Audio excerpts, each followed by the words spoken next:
One push flap jug. One push flap jug. One push flap jug. Nasty Labs.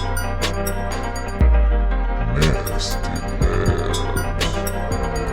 Welcome to the Nasty Labs podcast, legally the best podcast. We're part of the Tokyo Beat Network, and we're the podcast from game studio Chuhai Labs, where we talk about games, game dev, Japan, and whatever else comes up. So as always, we're your hosts, Kinsey and Mark. So open yourself up at Chuhai and let's go! Kinsey, Bork, how are you? We just had a little bit of vodka. It's almost noon here in Japan time. I think that was a great idea to get things going. How are you doing? I'm doing absolutely fantastic. And you know why? No, I don't actually. You'll never guess what it is. You made a very swift and clean brown. I mean, that That's would it. make people happy. That's what I mean, right? That's a good feeling. But no! Okay. It's the precursor to that. Spicy Nugs are back at McDonald's Japan with a special new spicy garlic sauce that is amazing. Go to mcdonalds.com/spicy nugs, Chuhai Labs to save up to 69% right now. Tell me about spicy nugs, dude. Don't tell me about spicy nugs. What have you been up to lately, Kinsey Burke? Well, it's all hot and stuff in Kyoto now. It's the rainy season. It's raining and hot. So you know what? That's a good time for video games. But also, when it's not raining, you can go outside and it's nice. That's like You the just worst found story. That's what you've been up to. Recapping our lives in a nutshell. When I go outside when it's not raining. Yeah. So what have you been up to then? You goon. Well, as always, we're like preparing for Bit Summit here. Bit Summit's coming up. That's what you've been up to? So, All right, you know what? All right, I'll tell you what I've been up to. Goodness me. Last week, I went to Osaka Dominion, the New Japan Pro Wrestling. That's right. Yeah. I went with one of our coworkers, two of our coworkers, Denver and Liam, and also a guy named Tex. I don't know that guy. And one of my closest friends from Canada, Dom. He's a Polish man, and he'll yell about everything. It was absolutely amazing. I've been to Dominion 2 years in a row. Dominion, for those that don't know, is the second biggest event in pro wrestling in Japan, New Japan Pro Wrestling. Think of it like you've all heard of WrestleMania. Think of the one step below that. Anyway, it was really good. We got to see most of our favorites. There was a lot of upsets. It's professional wrestling. It's corny. It's fun. And a shout out to my boy Osprey. I can't wait to see you soon. That's what I did. See, that's a much better story. Made me realize I've been doing nothing. Yeah, you have been doing things. You're just overthinking it. However, Dominion was great. And if you, the listener out there, haven't been to New Japan Pro Wrestling, you probably should put a priority on that for your life because it is pretty damn silly. And I saw on the socials that you guys went to like a Jamaican food festival beforehand. Is that a thing that happened? What dumb luck that was. Yeah, that sounds amazing. Yeah, so I love Jamaican food. Hell yeah. I love patty. I got chicken. I got all the things really. Yeah, it was literally right outside of Osaka Joe Hall. So I mean, imagine being like at this dope event, but beforehand you're like, oh, I can go get real ass Jamaican food and real Red Stripe. I like Red Stripe. Damn, that sounds amazing. It was, and there was like sound system battles, and there's something really special about Japanese people's love of Jamaica. I don't know if you know this. No. Yeah, so it's not all Japanese people, obviously, but like I guess in the 90s or so, like there was a really big subculture movement with this thing called like J space dub, and like dub is a type of Jamaican inspired music, but I guess a lot of people really got into reggae and dub and all these things, but to the point where Japanese people are growing out dreads. They're wearing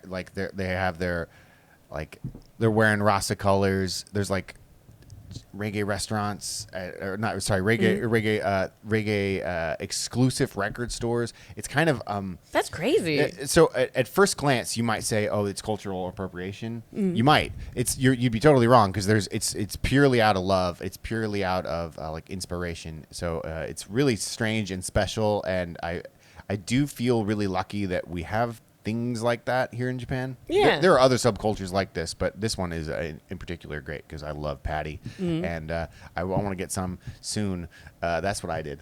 That's awesome. I saw that on like Instagram, and I was just like, Jamaican Food Fest. I don't care about the wrestling, but I would have gone to that. Like, Yeah. It was really good, man. It was really good. Like, you should. There's a lot of food fests out in that area at Osaka Castle, so keep that in mind for the future. That's a good travel pro tip, Kinsey. too. Yeah, hell yeah. Everything around Osaka Castle, there's always cool shit. Whether it's pro wrestling, whether it's these events, like it's. Basically, every weekend, something fucking awesome is happening there. Kind of like Okazaki Park in Kyoto. But usually bigger. Okazaki, like half the time, it's just the flea market. Sure. Which, I mean, the flea market can be really cool. Right. But it's not. It's no Jamaican food festival. No, but I mean, this is like, so Osaka-jo Park is 100 times bigger than that. Yeah. So there's not just that. There's going to be like Symphony in the Park, and there's going to be live bands. We're talking the same weekend. Yeah. Not like. Oh, that's These awesome. are like competing festivals going on right next to each other. It's just fabulous. I love me a good food festival. My very first trip to Japan ever, we went to Nara, and we just like, there was just a food festival, and it had like a huge craft beer tent, and I was like, what is happening? This is the best thing ever. And with that, we'll have more food festival news. That got me inspired. So I'm really excited about the AEW game coming up, the wrestling game, and I'm really excited about the reggae-inspired food game. We should make that. Ooh. That I just said right now. We're doing it. With that, we have a great episode lined up for you, starting with What Up, where we talk about what we're playing, then we slide right into the main topic, then news, and then we'll answer your questions from Discord. today's show is brought to you by EPOS Gaming Audio with a comprehensive lineup of wired, I was about to say weird, and wireless headsets, gaming amplifiers, microphones, and webcams for those naughty bits. EPOS has everything you need to experience the power of audio. Like their H6 Pro lineup, which features two versions, One, an two. open or a closed headset. The closed headset allows you to tap into the exponentially detailed audio shit. and seals out the ambient noise, while the open version delivers a natural, high-fidelity audio with an incredible soundstage. I like that you said exponential, and you didn't mean that. Both headsets include a magnetic detachable microphone. You can take it off. It's kind of actually It's the kinda shit. great, yeah. And a sleek design that has no wild RG. Okay, it doesn't. No RGB bullshit. It's not bright. That's a good thing. I don't like that. That's dorky It's as hell. just as good design. Just good design. Listeners can save by visiting www.eposaudio.com/gaming and entering the code EPOSFRIEND15 EPOSFRIEND15 at checkout. Get those headphones because they're amazing. Exponentially.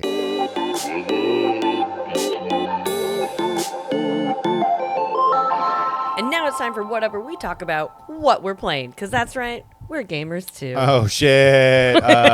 Kinsey Burke, lately you've been playing a game called Zelda Totk.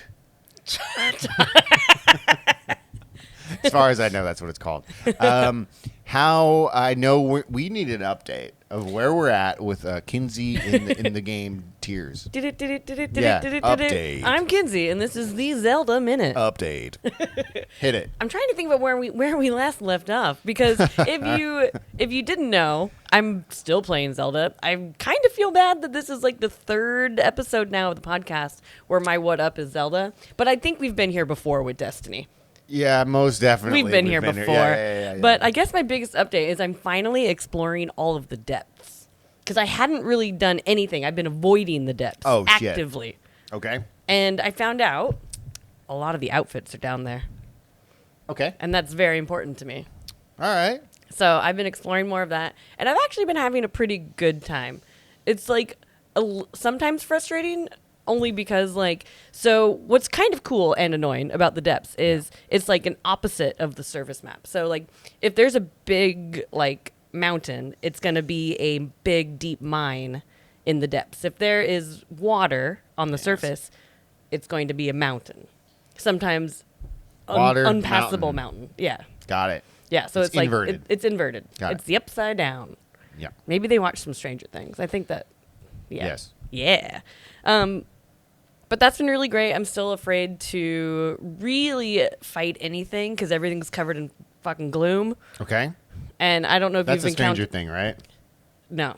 But in Stranger Things, they got some purple bullshit that like is goopy and like it's like. Oh yeah. Well, they have those like slug things. I think. I didn't watch it. Yeah. You should watch it. It's good. No, and yeah. So there's a bunch of sap. Yeah, because the gloom will like crack your hearts, so those hearts are now unusable. Like if you take if you eat some food and get your hearts back Right. when you're hurt, those ones don't come back. Got it. And like that's very stressful for me. Oh, So I I see. just like something chases me and I'm like, "Woo!"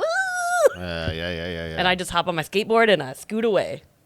Yeah. Skateboard. You have a skateboard now? Yeah. That's sick, dude. What's Well- the say on the bottom of it? Well, if you like attach either like a mine cart or one of the like flat little carts to your shield in Zelda, you can shield surf, but then there's wheels, so it's a skateboard.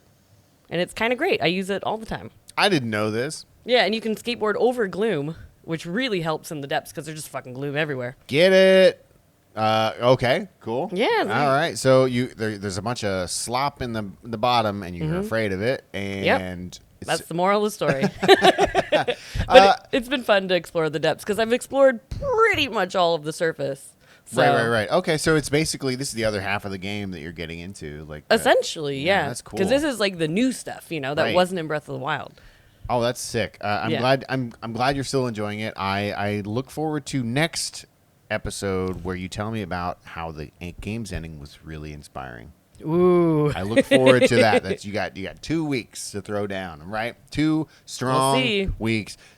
Man, otherwise you're getting like several months. But let's talk about a game. You recently got a game code from our friend Wolfgang Wozniak Yeah. at Poppyworks. You got a game called I started playing Melon Journey. Melon Journey. Bittersweet Memories. Bittersweet Memories. Tell us about Melon Journey. Bittersweet Memories. I'm only about 45 minutes in or so far, so this is gonna be Well, cliff give it- notes at the beginning. But yeah. I like the vibe so Oh, far. okay, but I before you played tell a bit of the original. tell us what the what's it look like? What's it all the things? It's very much like that green original Game Boy style. Okay, let me do a little rewind. Melon Journey is a series of games, and the first Melon Journey was made in Game Boy Maker. So it's not just green for a reason. It's green because it's Game Boy. It is a Game Boy game, and It came out physical Game Boy too, right? Yeah, it did, Yeah, yeah. that's awesome.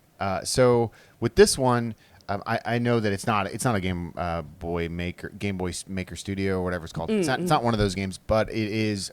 It's inspired by that, so they're Yeah. trying to keep that overall look. But I'm talking like I have some authority. I don't know shit about this. Besides, I know what it looks like and I know what they use. So what kind of game is Melon Journey? I mean, so far, Yeah. it's just it seems like cutesy on the outside because the graphics are adorable. Okay. But the story is like murder and dark and mystery. What and kind of game is it? It's like an adventure game. Adventure game. Yeah, Got it, you're just okay. walking around the town. You walk and talking you to learn. people. You learn stuff. Yep. Got it. Yep. Got it. You solve a puzzle, maybe like a story puzzle. Yeah. Maybe. And like so far, all I know is that I work at the Melon Soda Factory. Okay. And like, is it nefarious? I don't know, but it might be. You have a hunch. I got a hunch. Yeah. Okay. And I don't know. There's something I really like about games that have like a really cute art style and then have a really heavy story, be it because of like mystery and murder, or if it's heavy, like For- because it's really sad For and example, emotional. like what were some Like, other ones? I guess for example, like Spirit Fair kind of reminds me of that. Like I cried in that game. And the Your graphics character are cried? so cute. I personally, Oh, you me personally cried. Kinsley Bork cried. Kinsley Bork. Right, yeah. or like Cult of the Lamb. While it's not heavy, it is it's Same idea, It though. subverts your expectations with Yeah. cute, and then it's ultra violent or whatever it might be. Right. Exactly. So I kind of like that kind of like dichotomy. Right. That Just exists. expectation Yeah. subversion sort of. Yeah. Yeah. That's cool. And so I think that's really drawn me into Melon Journey. Okay. And so I think I'm going to keep playing. And I really like it so far. And the writing is really like snappy and like clever. So it's like fun to read. It's very conversational. Okay. And so I'm really enjoying it so far. Granted, I 40 minutes maybe. Yeah. But Well- I kind of got sucked in on that lunch break. I was like, oh, damn, I got to go back to work. So, silly question. Is the game out now? Yeah, it is. At Okay. least the review scores are up, so I think it's out. Go get that game on Steam right now. So that game, a little bit of backstory with this as well, is that game is being published by our friends at Poppyworks. We work with Poppyworks on a game called Halloween Forever. So there's a bit of a little relationship. However, like this isn't all business. We absolutely love the CEO Wolfgang Wozniak quite a bit. He's a little piece of shit, and we will see him in a few weeks at Bit Summit. Maybe he'll be on this episode, maybe not. The show, I should say. So you will be finishing it. Do you think you'll go back to the original game Melon afterwards? Journey? Yeah. Yeah, I think there's a chance I might, because I only played a little bit of it at Bit Summit like a few years ago on the live stream. That's like the only time I've played it. So Okay. And knowing what I know now, because I think I honestly at first didn't know that it had like a darker story. And that intrigues me way more than originally when you're like, okay, it's like a Game Boy style adventure game. Bubblegum on bubblegum. Right. You know, like this intrigues me way more. So I'm like, oh shit, I slept on that. Sure. Yeah. Like, I love that too. I love learning that there's depth. Yeah. You know, like, and I don't mean like depth in Zelda where you go to the down, but like, you know, but like, I like to look at something cute, and like, it's like the Mona Lisa. Like, you look at Mona Lisa and you're like, it's a shitty painting, but you look at her smile and you're like, something's up with that. Bro. Yeah, there's something more to this. You know, there's a deeper story, and I like games that can offer that. Yeah, me too. 100% agreed. Yeah. So what are you playing? I am playing something. I'm going to start with. So I had one of my friends stay over at my house for the last 2 weeks. A guy named Dom. He works on the Netflix product Riverdale. Watch Netflix.com. I can go to Nasty Labs. No. He works on Riverdale and a couple of other shows over there as I don't know, assistant guy. No. Fuck you, Dom. No, but so he came to visit, and we were talking about games we used to play back when we first met, and we both were very, very poor when we met back in 2010. And so if you're poor, maybe you don't always pay for things. And we both pirated a game called A Risk of Rain. Mm-hmm. We enjoyed it quite a bit. And when we were talking about how we used to pirate games, I remembered, like, oh, right, I pirated that, and I really enjoyed it. Yeah. Wouldn't it be swell if I just bought the damn game? Yeah. And sure enough, so I bought the game. I don't know when that game came out, maybe 2012 or so. Mm-hmm. But since buying the game last week, I'm sure I've put in 30 hours. Oh, damn. Yeah. You're back in the saddle. Yeah, and even though the game's like 10 years old or whatever it might be, I don't know the exact date, but it's still plays exactly. It's as every bit as addictive as it's ever been. You can see where Vampire Survivor got its blood. Mm-hmm. You can see where Dead Cells got its roots. They're all kind of the same game. It's a point game. Like get more damaging point items. Yeah. However, it holds up really well, and I also I've played quite a bit of Risk of Rain 2. That didn't quite do it for me as much as the first one, but that's because of the absolute simplicity. Like, it's just the most basic game on the besides Vampire Survivor. It is the second most basic roguelike out there, probably. Mm-hmm. So it was $9 on Nintendo Switch, I think.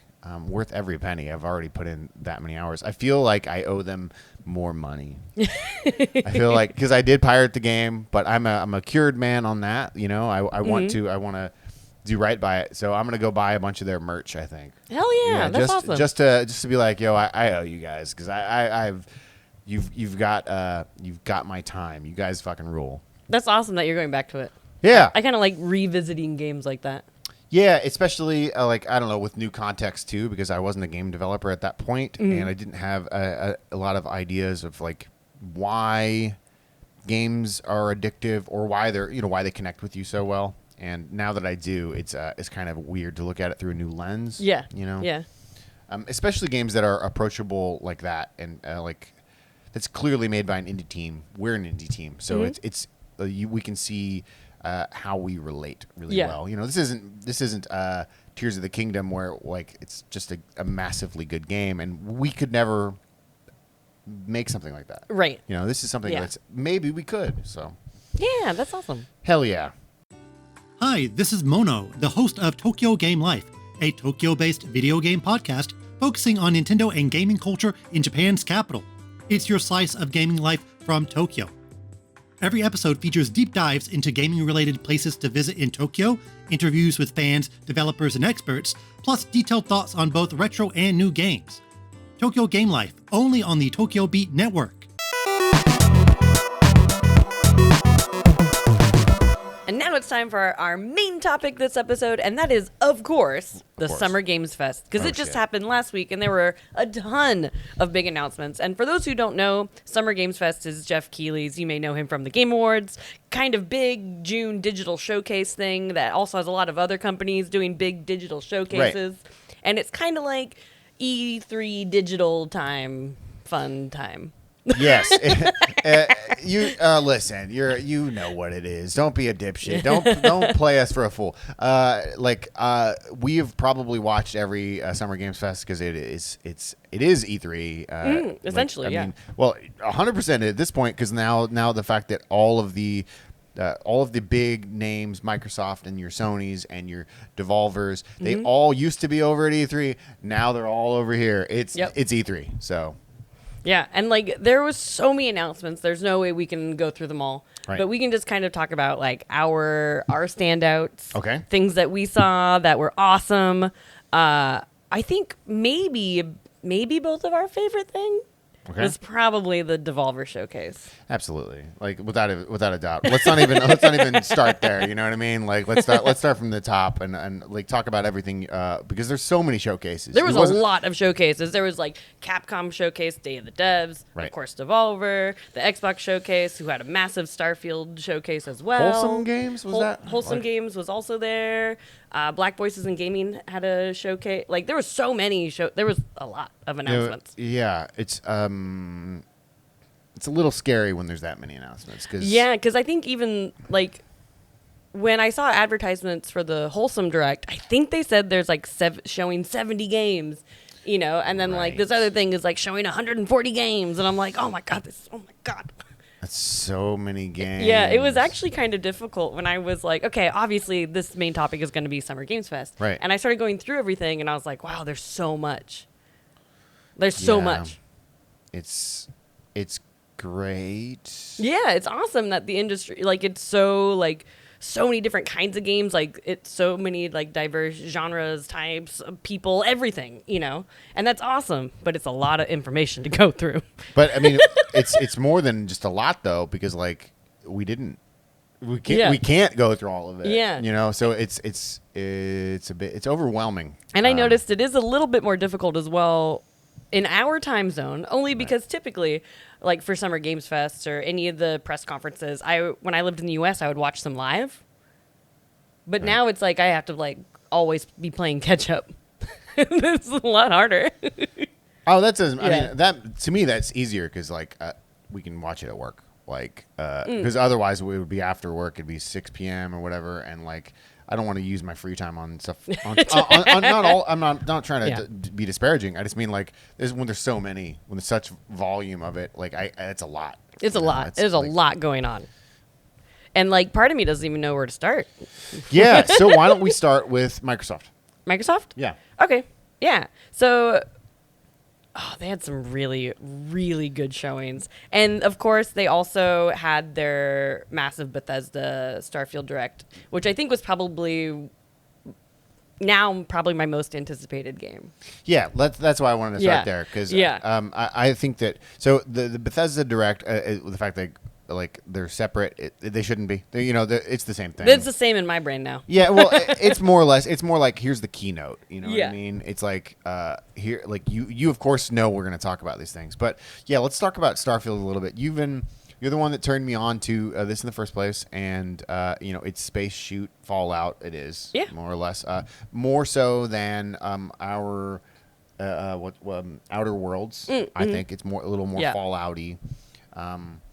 Even though you really love Outer Worlds, I thought it was really like a great idea. Not necessarily, I didn't love the game I almost loved it. Yeah. It's like really close, but this one, however, does look sick. Tell me about Starfield. Oh my gosh. So it was a 45-minute direct, and it went over a bunch of like kind of minutia about the game, where it's like, okay, this 15 minutes is going to be on character creation. Whoa. And like, so all about the character creation and the skill trees and how many different things there's, oh my gosh, there's so many. I just watched And, the like, trailer because I don't have time for that stuff. And one thing I thought was really cool was that you can, not only can you customize your ship, because I assumed as much based on prior trailers and stuff, but you can customize your ship. You can all do kinds of weird, crazy things with it. Someone's going to make a giant dick, obviously, on the very first day. Awesome. But you can also customize like bases on planets. And it kind of sounded like you could just be like, oh, this planet's nice, I'm going to set up a base. And you could make it like, you know, a research station that's actually doing something, that you can appoint staff there or like people from your crew to like run it, basically. Okay. Or you can make it to be like your home. Okay. Which is also kind of cool, because they showed this thing that was like couches and shit, like a living room looking out at this like beautiful planetscape. And I was like, man, that's cool, because you can kind of play it however you want then. Right. But I do like the idea of setting up little outposts and like kind of min-maxing and like putting some crew there to like, I don't know what you do at the bases. Do you mine shit? Do you research shit? Do you build shit? Right. I don't know. It makes you money of some sort. Yeah, they're working down there. They're doing something. Yeah. And so I like that. And I like that we got to see a little bit more of the actual like story. Okay. That they're like, it's this huge world with a bunch of different planets, and it's like in different factions in different parts of the universe. Okay. Which is really cool to me, because it reminds me of like New Vegas. Yep. With the factions. And I'm like, ooh, is it going to be like a story thing where I can like get factions to work together, or like join my cause, or like how story heavy we talking here? Yeah. And getting different like companions and then crewmates to run your ship, and the fact that they hinted that romances. I know you love romances. And I do love me a romance. I think the one thing that I was a little bit still apprehensive about is there's an awful lot of humans in this space game. Oh, no. And the only aliens that we've really seen are like creatures on the planets, like a big bug or something. Sure. And I'm like, no, see, if we're this much into space and traveling and shit, like, wouldn't there be like some alien crewmates or like people I could talk to who are aliens? That would be cool. Yes. That's what I want. I like alien friends. I'm sure there will be. There better be. Starfield. I mean, there might not be. Who knows? I don't know. Like, yeah. Well, either way. I got to date an alien. Like yeah. Mass Effect. All right. So for me, the main thing that looks cool is shooting people. I like that. Mm-hmm. I like the blasting of in space. That all looks really, really exciting. I'm a little less intrigued about building multiple bases. I'd rather just like buy one or something. I want to focus more on the travel, but like you said, like we can play the game any way we want, maybe. You know. Yeah. So that's pretty darn exciting. Yeah. And it looked like you could. So one of my complaints about some space travel games, like maybe Outer Wilds or No Man's Sky. Right.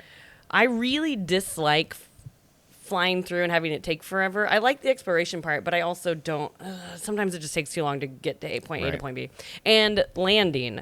I think that was my biggest complaint about Outer Wilds, is it was so hard to land. That's the point of that particular game. So hard. Right. And I always crashed. Right. And I remember like in No Man's Sky, way before any of the updates, like I like landed on this little space station and I banged up my ship on my landing. Right. And I needed to repair it before I could take off, but I needed this one element, but I'm on a space station, so I can't mine.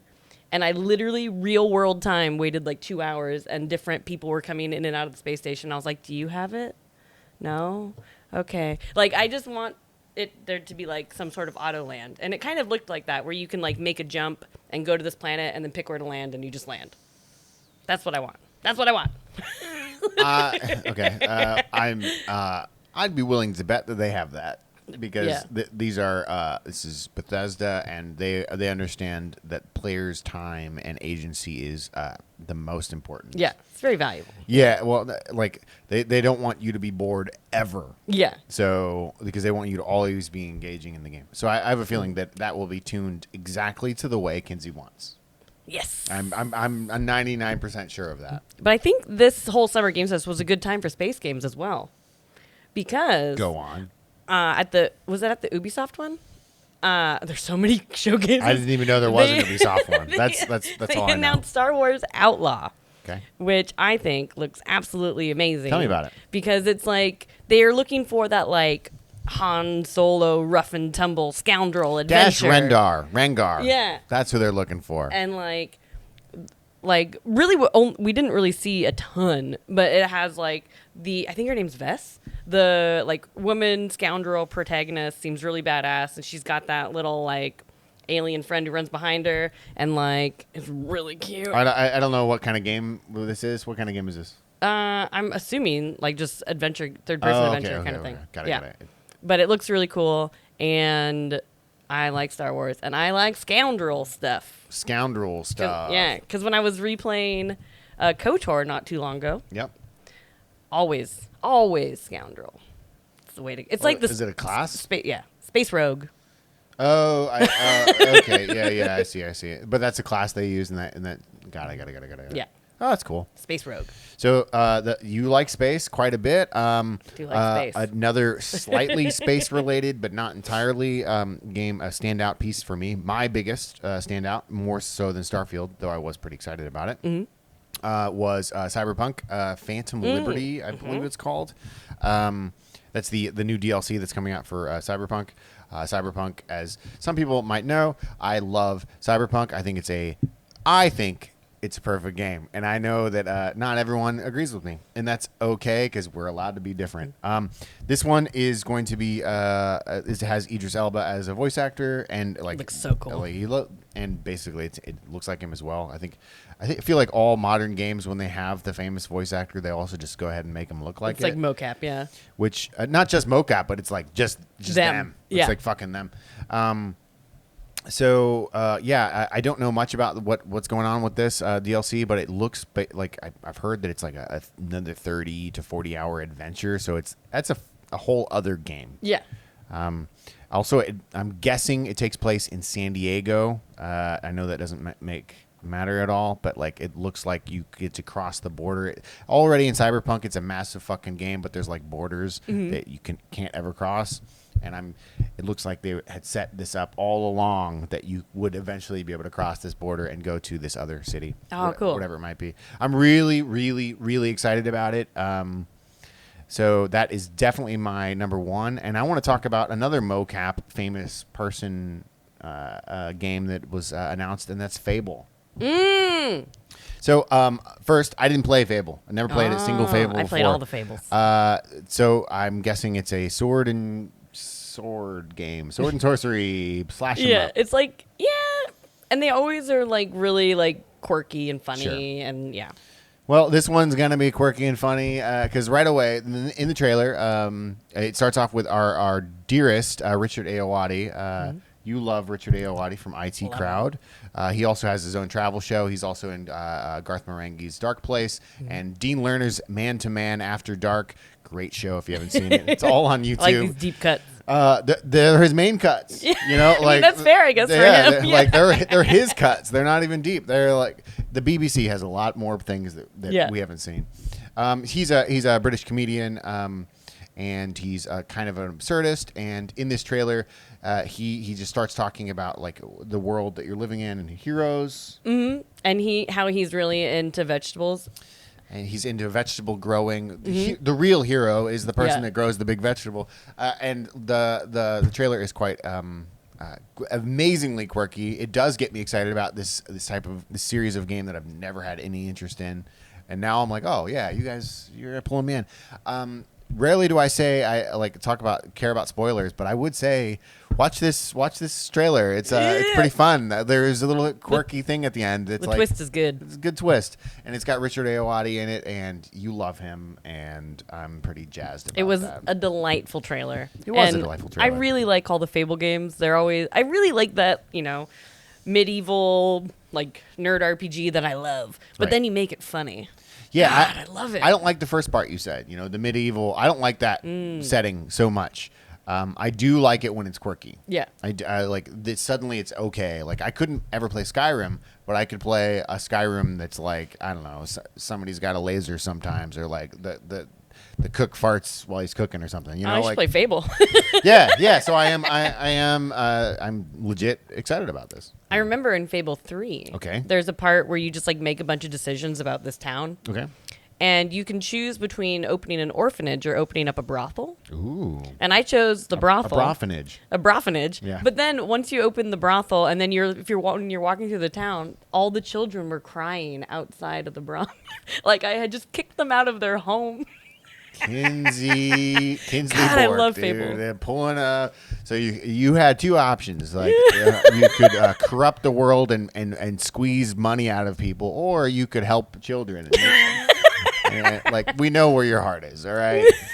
What are some other standouts for you during the fest? A big standout for me was Sandland. Never heard of it. Tell me about Sandland. Yeah, it has the like Toriyama graphics and like Dragon Ball Z. Sure. And it reminded me a lot of like Blue Dragon, which was another one of his games. I remember. And I really liked that game. But this one, it takes place in the desert. Okay. Sandland. But there's a lot of like big tank battles and stuff. Is it an RPG? I think so, yeah. Okay. It's Yeah. an adventure-ish game, 3D graphics. Yep, Okay. yep, All right. yep. Big open world kind of Yep. game. Okay. Cool. And so that looks really great. And my favorite part of all of his art is always vehicles and monsters. And it looks like Is there's he no shortage of it. Hold on. You said his art. Is this Toriyama's art. Is he involved in this? He's dead. Well, it's his art style. Okay. Oh, Yeah. okay. This has nothing Yeah. to do with him per se. Yeah. Okay. Okay. Yeah, and it looks amazing. Okay. And so I'm really excited about that. And we got a lot more insight on the next stuff for the Yakuza series. Okay. We got Yakuza and Gaiden, the more serious beat 'em up with Kiryu, and that looks awesome. But the one I'm excited about is Like a Dragon Infinite Wealth. So there's two of them? There's two of them, Oh, okay. which is the next in the Ichiban saga. Okay. And the trailer was hilarious, and it didn't make sense in all the best Yakuza ways. Sure. He basically washes up on a beach in Hawaii, and he's all naked, and they keep like moving shit so you can't see his dick. Sure. It's great. Yeah, It's great. yeah. But like, if you played the first one with Ichiban, he doesn't speak English because there's like a whole quest line about how you need help helping this like guy who only speaks English, and it's Yeah. really funny. But then like, so he just is on a beach in Hawaii, and everyone's like, "Oh my god!" and he's Right. like, "Oh, Nani." Right. And that's the trailer. That's the And trailer. I'm really excited to see where that goes. If it takes place in Hawaii or if it's just like part of it. And what? Like it's crazy. I'm really excited to see where this is going.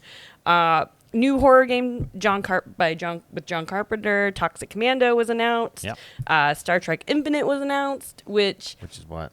it's a strategy game. Yeah. Like all Star Trek games, I feel like. Not lately, but like PlayStation 2 era, every Star Trek game that came out with strategy. What kind of game do you want for Star Trek to be? I want to play that new one that we talked about earlier, the adventure one. No, I want to play that. That's not Star Trek. But this tell me one, about this. the only reason it looked kind of interesting is it looks like they bring back a lot of like characters, because I feel like a lot of Star Trek games you just play people in the Star Trek universe. Not all of them have like all like Picard and Sure. Gowron. Like Yeah, it looks yeah. like they have all of that, so that looks cool. Even though strategy isn't my forte, but I do like Star Trek. So, hold on. Breaks. I didn't watch this one. So is this take place in the TNG timeline? Yes, it looks like it's TNG timeline. And you're saying that it's got like all of the Picard likes and the Jonathan Frakes and the. I think so. Yeah. Okay. All Yeah, right. I wasn't sure if you could like jump timelines and see other characters, but Right. what I saw was Picard and Gowron. So I was like, Oh, okay. two specifically. Got it. Yeah. Okay. Yeah. And of course, they announced the next part of the Final Fantasy VII Yeah. remake, which I'm very excited, even though the trailer did have some fans questioning what they're going to do with the storyline. Oh, go on. Because the way they set it up in the trailer, it kind of looks like Sephiroth kills Tifa and not Aerith.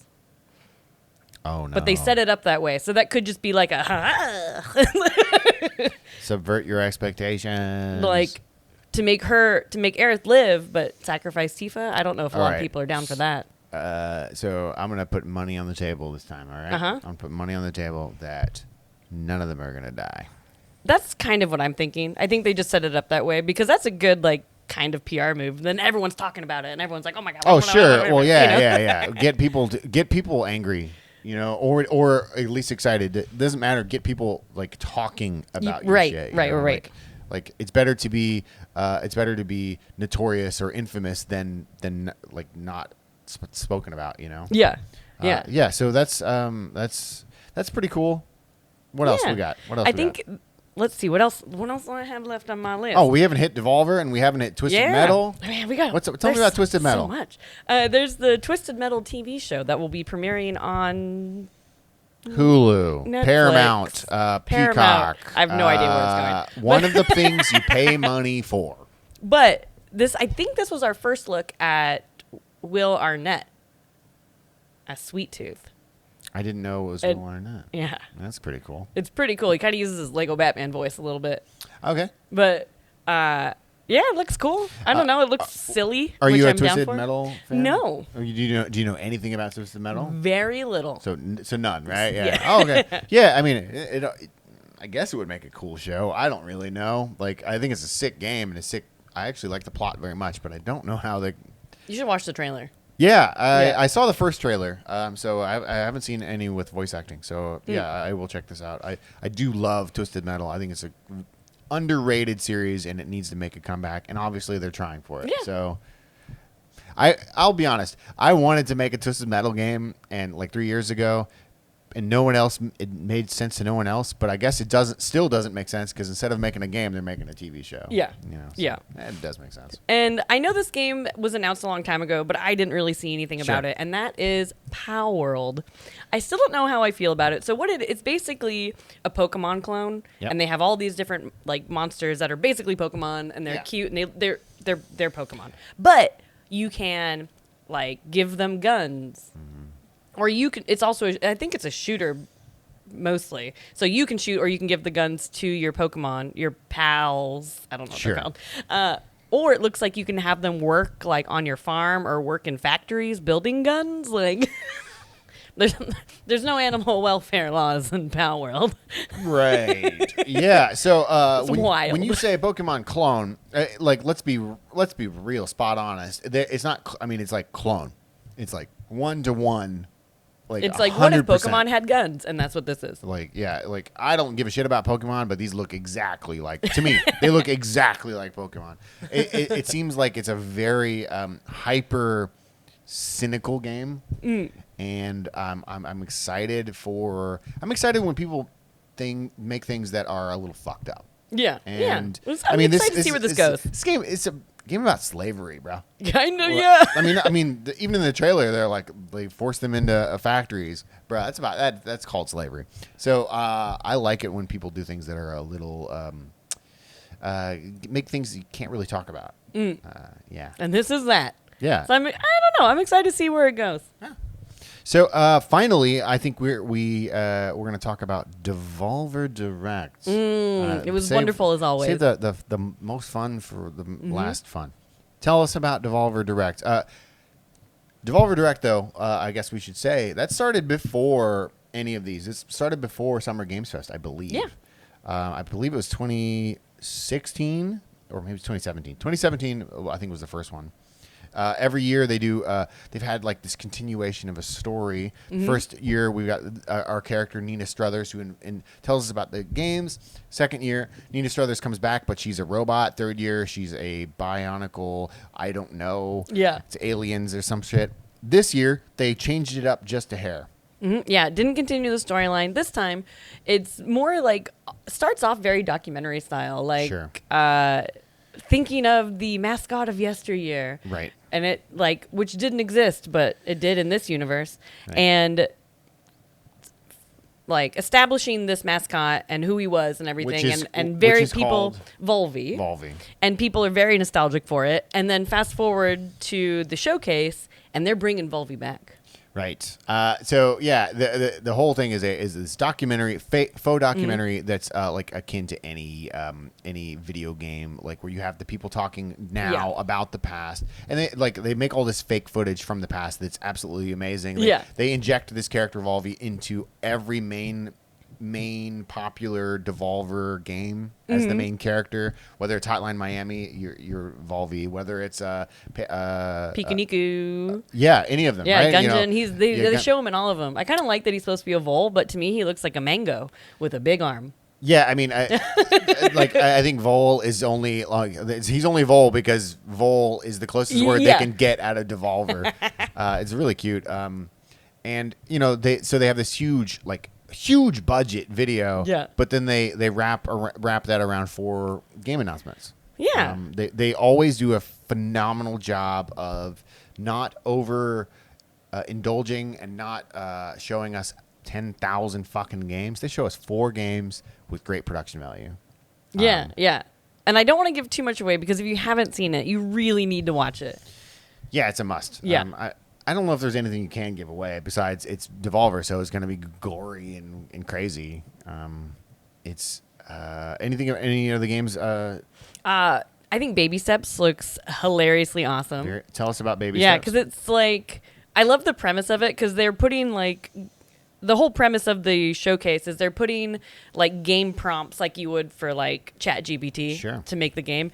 And the person, what did she say? She was like, "What if it's a game where you control your legs separate from your body and it's you're and doing all these or something, and there's a mountain and like yeah. And it got Baby Steps, which the trailer opens with basically like parents arguing and like a 35-year-old guy on the couch with some pizza. And they're like, oh, he's got to get out of here. He's got to live his life, blah, blah, blah. And then he just like, something happens. He disappears, wakes up by a mountain. And he's like, it's like you're trying to learn how to walk. But I think it's just like the controls. Like maybe each leg is a different stick or something. So it's like kind of janky feeling in a good way.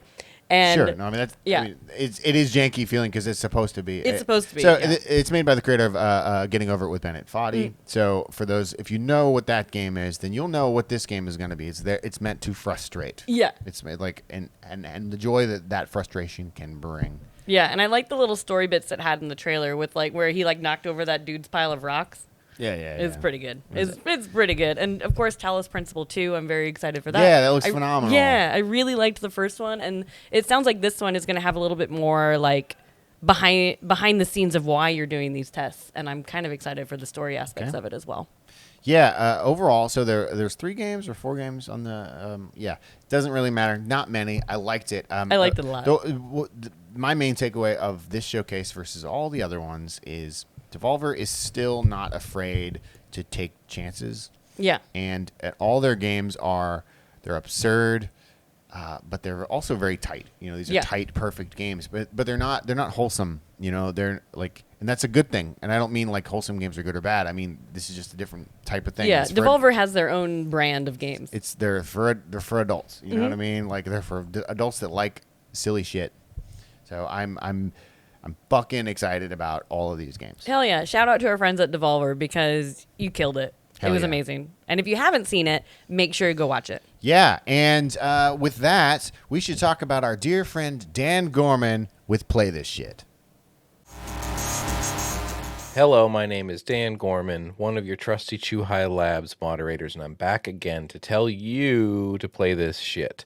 From developer Lychee Games Labs and publisher Curve Games comes Patch Quest, a wonderful roguelite twin-stick shooter with Metrovania elements, pet collecting mechanics, and so much more.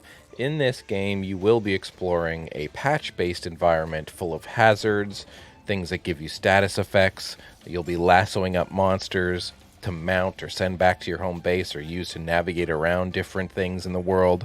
You will also be planting new patches or planting things at your base, gaining new abilities for your mounts. The list of things you can do in this game goes on. It mixes so many neat little mechanics from games like Enter the Gungeon, Blinding of Isaac, Gunstar Heroes, Pokemon, Cult of the Lamb, even more. The game's mechanics all work together, and the fact that it's very harmonious and not confusing and kind of endlessly fun is absolutely stunning. If you like deceptively difficult games with cute aesthetics, bullet hell bosses, mounts with different abilities that you can collect. You'll love Patch Quest. Check it out. You can go to YouTube and you can actually view the developer's video log of making this game for 7 years. It's amazing. I fell in love with this game immediately when I played it, so you should check it out. Patch Quest, Lychee Game Labs, Curve Games. It's on Steam. Play this shit. My name's Dan Gorman. Join the Chew High Labs Discord, and I'll see you next time. Play good games.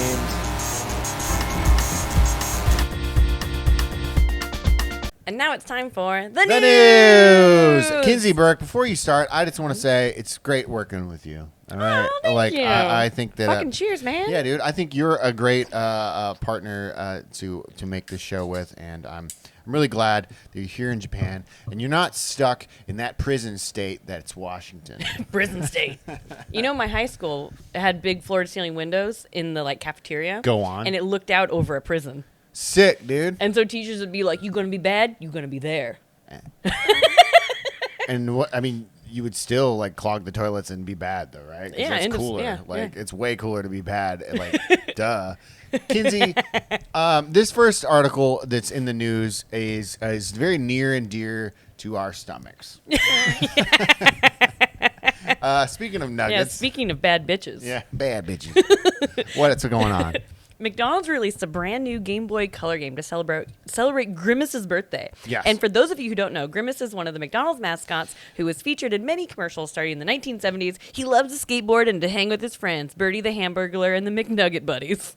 You're really telling us the history of this. All right. You can play the game right now at grimacesbirthday.com, or you can download the ROM. The game was developed by Cruel Toys, and you have to help Grimace collect 40 milkshakes over 4 levels and get his friends together to blow out his birthday candles. It has 2 difficulty levels if you want to turn up the heat for his birthday.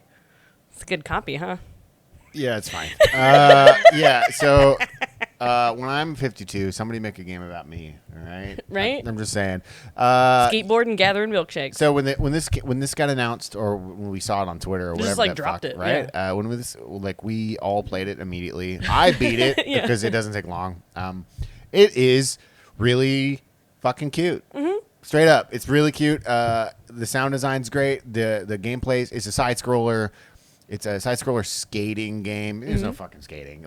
You just go right and you press jump and you hit bad things. If you play on the harder difficulty, you have to control the push up to grind and shit. I also did that. It's still not. It's not anything. Besides, it's a platformer wrapped up in the fact that it's a skating game. It ain't no skating I game. had to have skateboarding. Grimace likes skateboarding. It's in the bio. On stage 2, you don't skateboard.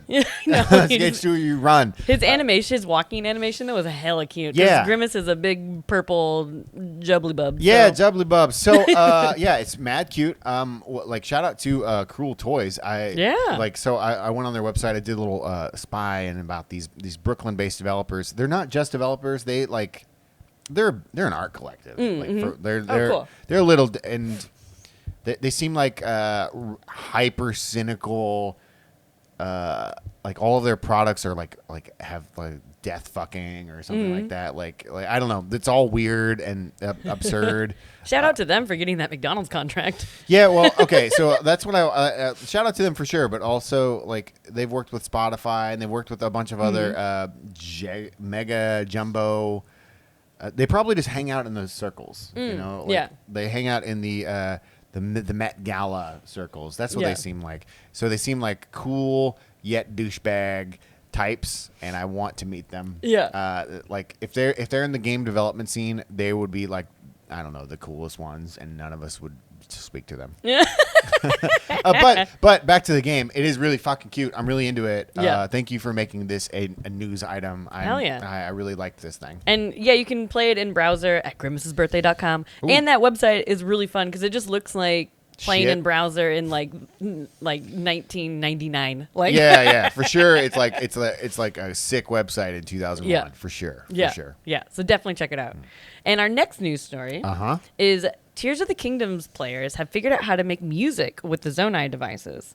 Wait, Zelda Totka? What? Zelda Totka? Zelda Totka. That's or what what I- was it in I don't know. in Japan? Tia King. Yeah. Yeah, what's up, Tier King? Got to shorten it. Yeah.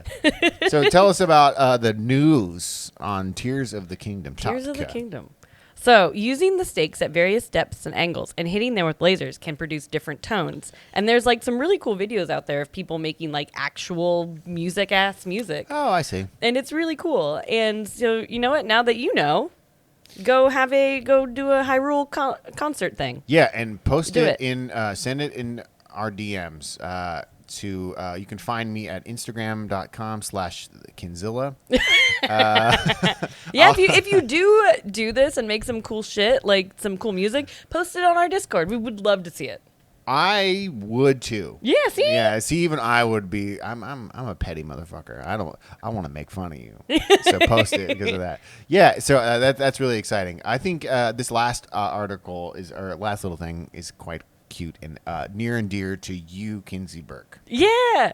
So our last little mini bit of news is that there is a new Easter egg on Google. Uh-oh. If you Google Katamari and then click on the little Katamari ball, then you can like control it and you can roll up the Google page where it rolls up the images and the words slowly as you're like, you can like roll it up. It's really cute, and it's just like a tiny mini game, but it made me very happy because Katamari is one of my favorite series. The new one's coming out, came out, and yeah. Oh yeah, so I'm a big fan of the fact that Google has done these like over the years. Like they have so many little Easter eggs. The first one I ever saw was Breakout. If you just searched Atari Breakout and then you went to images, it turned all of the images into Breakout. And I didn't know this. I was literally looking for Breakout, and I did this, and it turned this in and that exposed the fact that there's a lot of other Easter eggs. Check those out. Like just check out let's Google Google Easter eggs. Yeah. Because there's a lot. There's not just Katamari. Yeah, and even like the Google Doodle sometimes, like you click on them and they're like a game.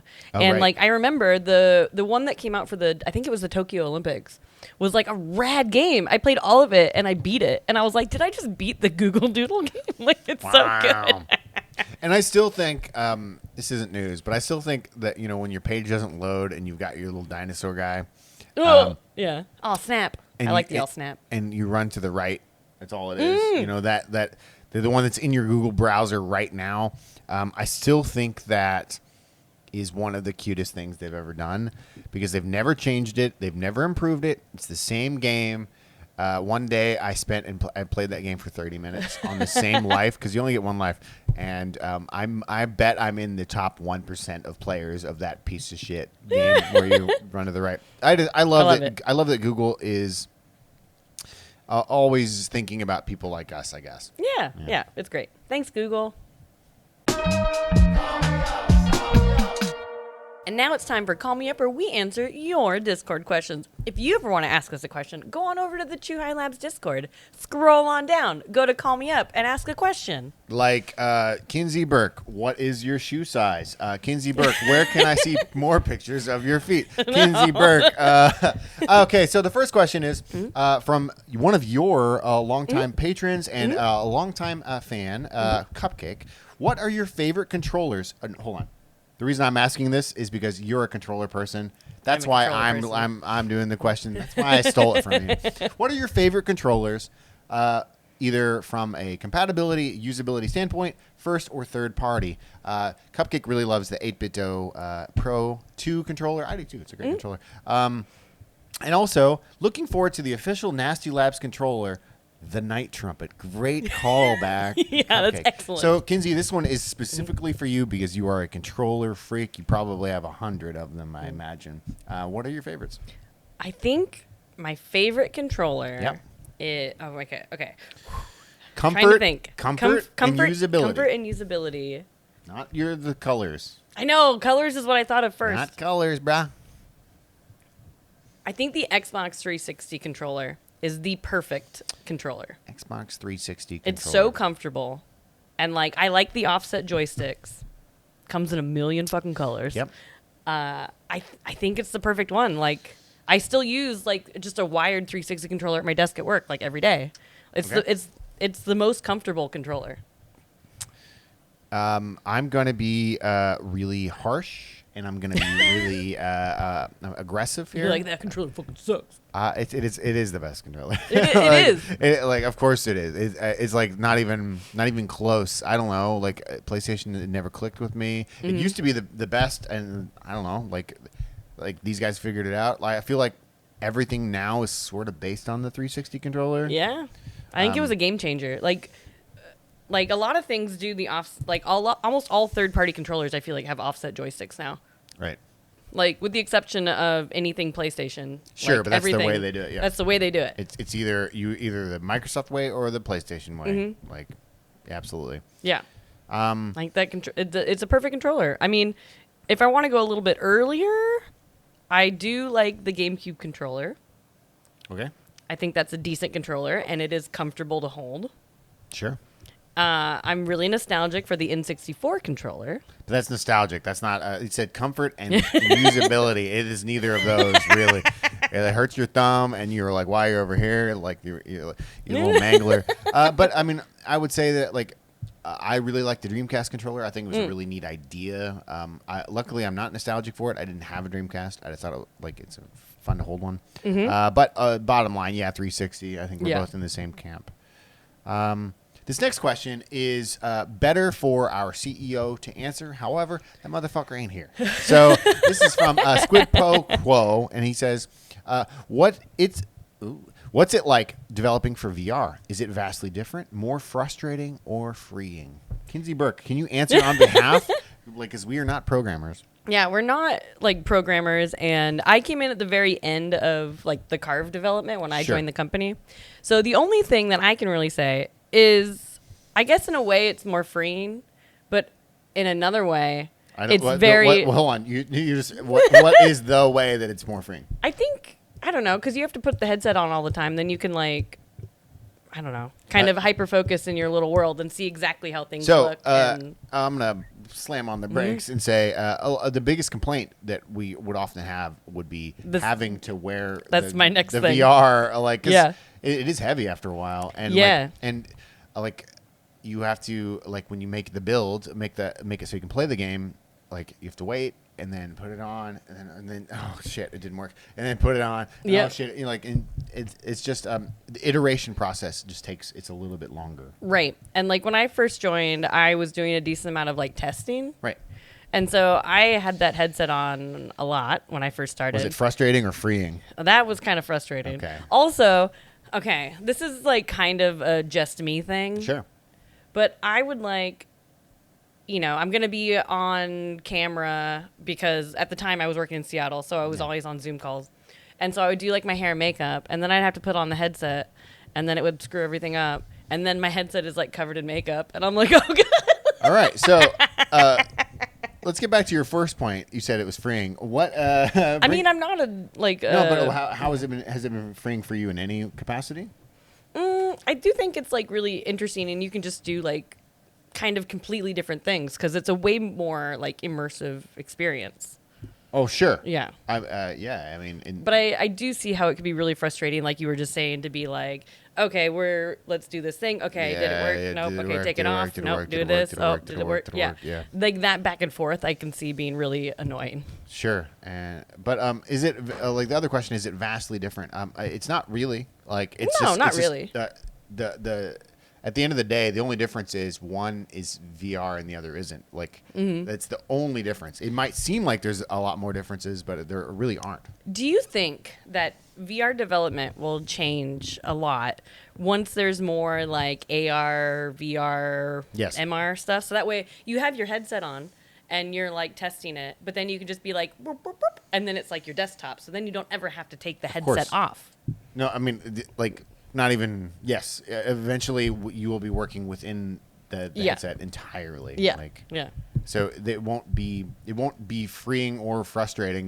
That's just your word. That's just how it is. Yeah. Like interesting. It's scary. Very scary. I don't know if I'd want to work all day, every day, in the headset.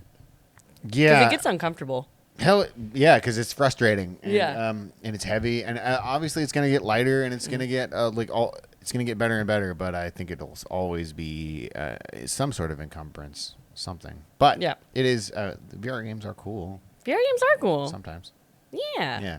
Nasty Labs. Nasty Labs. And that's all the time we have for today. Thank you so much for listening. And as always, Carb Snowboarding is out right now. Hold on. We need an as always, somebody to go and count all the as always. Somebody to go through. Listen, I'm serious. Go to our Discord, scroll down. We're going to start something called As Always. We need an official count of how many times she said that. That way I can put it on the board every single time moving forward. So as always. Carb Snowboarding is out right now on the Oculus Quest. Halloween Forever is out right now on the Switch eShop. And you can buy Curse to Golf on pretty much all the platforms. things. Oh, you changed the word. Gotcha. Keep you on your toes. Yeah. And also, you can buy our merch, our Nasty Labs official merch. This here mug, it's quite beautiful. It's quite lovely. You can get this at theyeti.com/ChewHighLabs. Go there right now. It's got Kinsey's face on it. That would be cool. And speaking of Curse to Golf, Yes. some cool shit's gonna be happening right now. Right now. Because of when this comes out. Yes. You can go over to limitedrungames.com, maybe /Curse to Golf, and Just go there. and pre-order. The link is below. Don't worry about it. Yeah. And pre-order your physical copy. Yeah, dude. Which is so fucking exciting. It's like Yeah. I'm as a former reformed collector. Yeah. It's really exciting, and I can't wait. And Yes.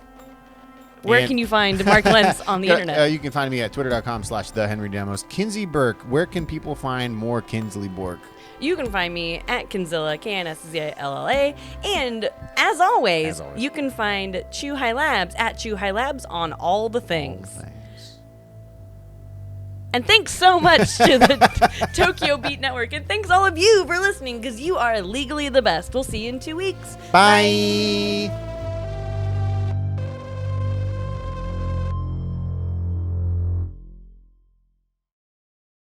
Why does my face feel weird? I have a boogie hanging out of my nose.